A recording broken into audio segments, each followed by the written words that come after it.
ಯಾರು ಸದ್ದು ಮಾಡಬೇಡಿ ದಯಮಾಡಿ. ನಿನ್ನೆ ಅಷ್ಟೇ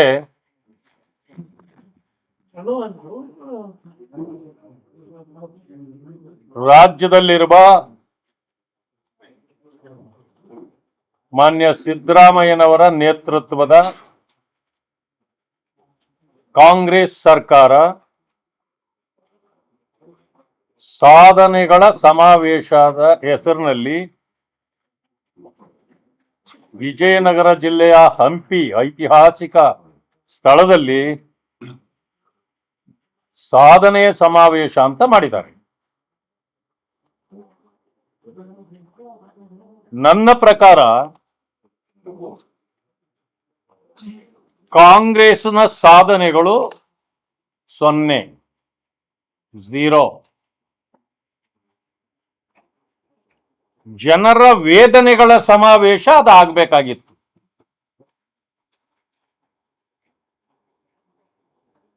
ಬೆಂಗಳೂರಲ್ಲಿ ರಸ್ತೆಗಳಲ್ಲಿ ಓಡಾಡ್ಲಿಕ್ಕೂ ಕೂಡ ಆಗ್ತಾ ಇಲ್ಲ ಜನರಿಗೆ. ಯಾಕೆಂದ್ರೆ ವಿಪರೀತ ಮಳೆ ಆಗಿದೆ, ರಸ್ತೆಗಳು ಗುಂಡಿ ಬಿದ್ದಿದೆ, ಚರಂಡಿಗಳಲ್ಲಿ ನೀರು ಹೋಗ್ತಿಲ್ಲ, ಶಿಲ್ಟ್ ತುಂಬಿಕೊಂಡಿದೆ, ಕಸ ತುಂಬಿ ಎಲ್ಲ ಆ ಕೆಟ್ಟ ನೀರು ಮನೆ ಮನೆಗೂ ಪ್ರವೇಶ ಮಾಡ್ತಾ ಇದೆ. 3-4 ಕಡೆ ರಸ್ತೆಗಳಲ್ಲಿ ತುಂಬಿರೋ ಕಾರಣ ಇನ್ನು ಮುಂದೆ ಜನ ಗಾಡಿಗಳಲ್ಲಿ ನಡೆದು ಓಡಾಡಕ್ಕಾಗೋದಿಲ್ಲ. ಭವಿಷ್ಯ ಸರ್ಕಾರ ವಾಟರ್ ಬಾಟಲ್ ಕೊಡಬೇಕಾಗಬಹುದು. ಮುಂದೆ ನೀರಿನಲ್ಲಿ ಚಲಿಸುವ ಸ್ಕೂಟರ್ಗಳು ನೋಡಿದ್ದೀರಿ ನೀವು. ಅದು ನೀರಿನ ಮೇಲೇನೂ ಚಲಿಸುತ್ತೆ, ಭೂಮಿ ಮೇಲೆ ಹೋದ್ರೂ ಚಲಿಸುತ್ತೆ. ಬಹುಶಃ ಮಾನ್ಯ ಮುಖ್ಯಮಂತ್ರಿಗಳು ಆ ತೀರ್ಮಾನ ತೆಗೆದುಕೊಳ್ತಕ್ಕಂಥ ಪರಿಸ್ಥಿತಿ ಬಂದಿದೆ. ನನ್ನ ಸೋಷಿಯಲ್ ಮೀಡಿಯಾದಲ್ಲಿ ನಾನು ನೋಡಿದ್ದೇನೆ,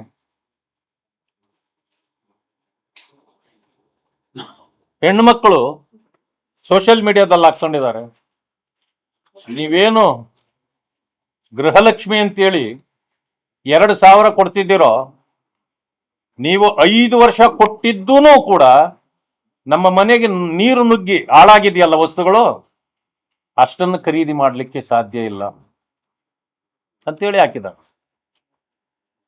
ಇದು ಅಲ್ಲಿದು ಮಾತ್ರ ಅಲ್ಲ, ಎಲ್ಲಾ ಜಿಲ್ಲೆಗಳ ಪರಿಸ್ಥಿತಿ ಹೀಗೆ ಆಗ್ತಾ ಇದೆ. ತಗ್ಗು ಪ್ರದೇಶಗಳಲ್ಲಿ ನೀರು ನಿಲ್ತಾ ಇದೆ. ಇದಕ್ಕೆ ಏನು ಉಪಾಯ ಮಾಡಬೇಕು ಅನ್ನೋದು ಸರ್ಕಾರದ ಗಮನದಲ್ಲಿ ಇದ್ದಂಗೆ ಕಾಣೋದಿಲ್ಲ.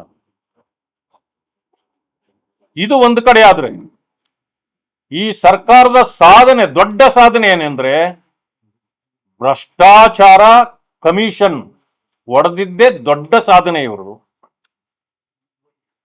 ಇವತ್ತು ಭ್ರಷ್ಟಾಚಾರ, ಬೆಳಗ್ಗೆ ಯಾರಾದ್ರೂ ವ್ಯಾಪಾರಿ ಅಂಗಡಿ ತೆಗೆದ್ರೆ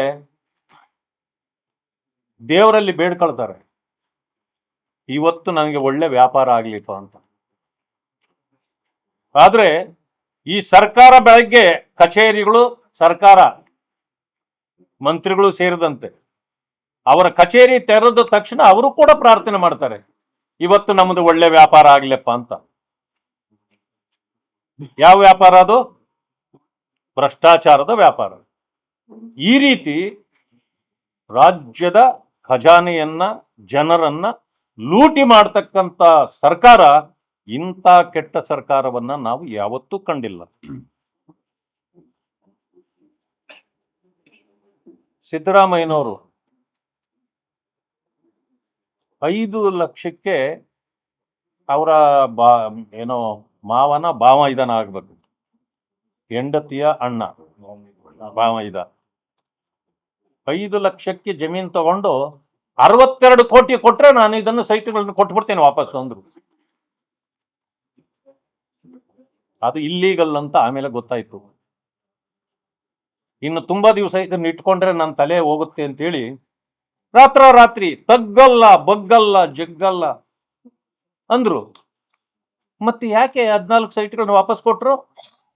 ಅದು ಇಲ್ಲೀಗಲ್ ಅಂತ ನಿಮ್ಗೆ ಗೊತ್ತಾಯ್ತು, ವಾಪಸ್ ಕೊಟ್ಬಿಟ್ರಿ. ರಾತ್ರಿ ತಗ್ಗಲ್ಲ, ಬಗ್ಗಲ್ಲ, ಜಗ್ಗಲ್ಲ ಅಂದ್ರು. ಮತ್ತು ಯಾಕೆ 14 ಸೈಟ್ಗಳನ್ನ ವಾಪಸ್ ಕೊಟ್ಟರು? ಅದು ಇಲ್ಲೀಗಲ್ ಅಂತ ನಿಮಗೆ ಗೊತ್ತಾಯಿತು, ವಾಪಸ್ ಕೊಟ್ಬಿಟ್ರಿ. ಮಾನ್ಯ ಮಲ್ಲಿಕಾರ್ಜುನ್ ಖರ್ಗೆ ಅವರು, ಪ್ರಿಯಾಂಕಾ ಖರ್ಗೆ ಅವರು ಮತ್ತು ಅವರ ಕುಟುಂಬ ಏರ್ಪೋರ್ಟ್ನ ಪಕ್ಕದಲ್ಲಿ, ಬೆಂಗಳೂರಿನ ಏರ್ಪೋರ್ಟ್ನ ಪಕ್ಕದಲ್ಲಿ 1 ಎಕರೆಗೆ ಇವತ್ತು 20 ಕೋಟಿ ಆಗತ್ತೆ. 5 ಎಕರೆ ಜಮೀನು ತಗೊಂಡ್ರು. ಭಾಳ ಲೀಗಲ್ಲು ನಾವು ಹಾಗೆ ಎಂದು ಅವರು ರಾತ್ರಿ ಕೊಟ್ಟುಬಿಟ್ರು.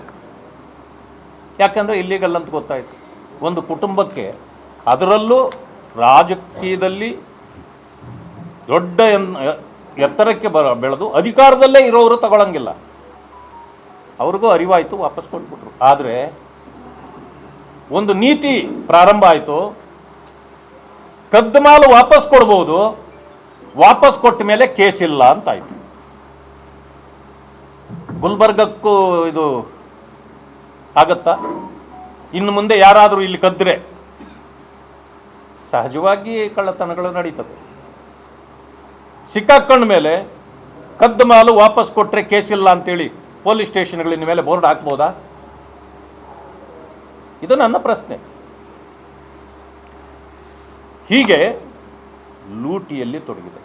187 ಕೋಟಿ ವಾಲ್ಮೀಕಿ ನಿಗಮದ ಹಣ ತಿಂದು ಮುಖ್ಯಮಂತ್ರಿಗಳು ಸದನದಲ್ಲಿ ಒಪ್ತಾರೆ, ಅದು 187 ಕೋಟಿ ನಾವು ತಿಂದಿಲ್ಲ, ಬರೀ 87 ಕೋಟಿ ಮಾತ್ರ ಅಂತ. ಅಂದರೆ ಸತ್ಯವನ್ನು ಒಪ್ತಾರೆ. ಪರಿಶಿಷ್ಟ ಜಾತಿ ವರ್ಗಗಳಿಗೆ 42,000 ಕೋಟಿ ಒಂದು ವರ್ಷಕ್ಕೆ ನಾವು ಅವರ ಅಭಿವೃದ್ಧಿಗೆ ಇಟ್ಟಿದ್ದೀವಿ ಅಂತಾರೆ. ಇದುವರೆಗೂ ಅದರಿಂದ ಗ್ಯಾರಂಟಿಗಳಿಗೆ ಸುಮಾರು 39,000 ಕೋಟಿ ಬಳಕೆ ಮಾಡ್ಕೊಂಡಿದ್ದಾರೆ. ಮತ್ತು ದಲಿತರ ಉದ್ಧಾರ ಎಲ್ಲೇ ಆಯಿತು? ನೀವು ಗ್ಯಾರಂಟಿಗಳ ಘೋಷಣೆ ಮಾಡಿದ್ದು ಎಲ್ಲರಿಗೂ ಫ್ರೀ ಅಂತ, ಮತ್ತು ದಲಿತರಿಗೆ ಯಾಕೆ ಫ್ರೀ ಕೊಡಲಿಲ್ಲ? ಬೇರೆಯವರೆಲ್ಲರಿಗೂ ಖಜಾನೆ ಹಣ ಕೊಟ್ಟು ದಲಿತರ ಅಭ್ಯುದಯಕ್ಕಾಗಿ ಇಟ್ಟಿರ್ತಕ್ಕಂಥ ಹಣವನ್ನು ನೀವು ಅವರಿಗೆ ಕೊಟ್ಟು ಅದು ಹೇಗೆ guarantee ಆಯ್ತದು?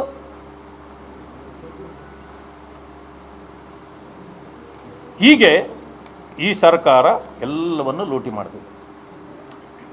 Current bill, electric bill ಎಷ್ಟು ಸಾರಿ ಹೆಚ್ಚಿಸಿದ್ರು? ಪದೇ ಪದೇ ಹೆಚ್ಚಿಸ್ತಾನೆ ಇದ್ದಾರೆ. ಹೇಳಿದ್ದು ಮಾತ್ರ 200 ಯೂನಿಟ್ ಫ್ರೀ. ಅದಾದಮೇಲೆ ನಡ್ಕೊಳ್ಳೇ ಇಲ್ಲ, ನುಡಿದಂತೆ ನಡೆಯಲೇ ಇಲ್ಲ. ನುಡಿದಂತೆ ನಡೆಯಲಾರದ ಸರ್ಕಾರ ಯಾವುದಾದ್ರೂ ಇದ್ದರೆ ಅದು ಸಿದ್ದರಾಮಯ್ಯನವ್ರ ಸರ್ಕಾರ. ಆದರೆ ಅವ್ರು ಹೇಳೋದು ನುಡಿದಂತೆ ನಡೆದಿದ್ದೇವೆ ಅಂತ, ಅದು ಸುಳ್ಳೆ.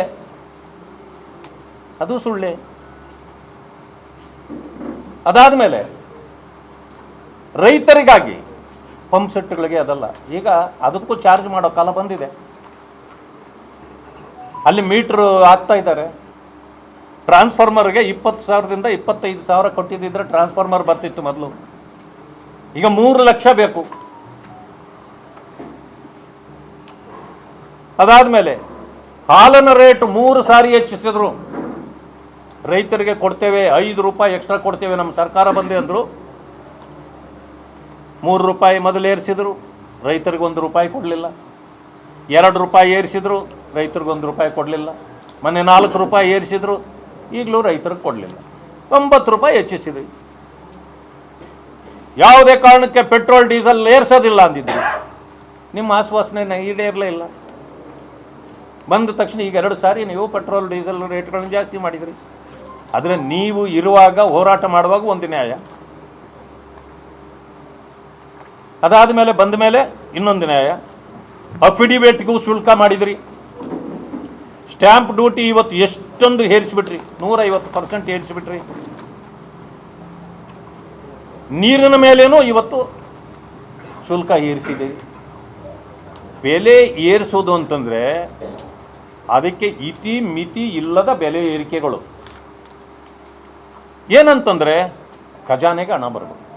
ಇಷ್ಟಾದರೂ ಕೂಡ ಖಜಾನೆ ಖಾಲಿ ಇದೆ. ಈಗ ಹಣ ಬರ್ತಾ ಇಲ್ಲ. 1 ರೂಪಾಯಿ ಅನುದಾನಗಳನ್ನು ಯಾರಿಗೂ ಬಿಡುಗಡೆ ಮಾಡ್ತಾ ಇಲ್ಲ.